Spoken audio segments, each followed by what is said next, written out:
சரியான முறையில் ஒத்துழைப்பு கொடுக்கல. அதனால் தோல்வியை திரும்ப திரும்ப கொடுக்குறோம். இந்த தோல்வியை கொடுக்கறதால வெளியில் தலை காட்ட முடியல.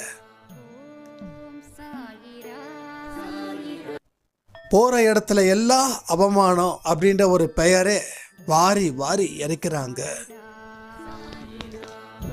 ஒரு மனுஷனுக்கு அவமானங்கள் தொடர்ந்து வாழ்க்கையில் வருதுன்னா அவன் எதையும் உருப்படியாக செய்யலை.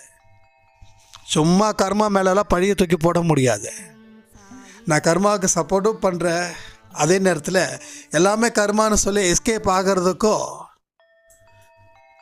அது நாமே கண்ணில் மண்ணை தூக்கி போட்டுக்கிற மாதிரி.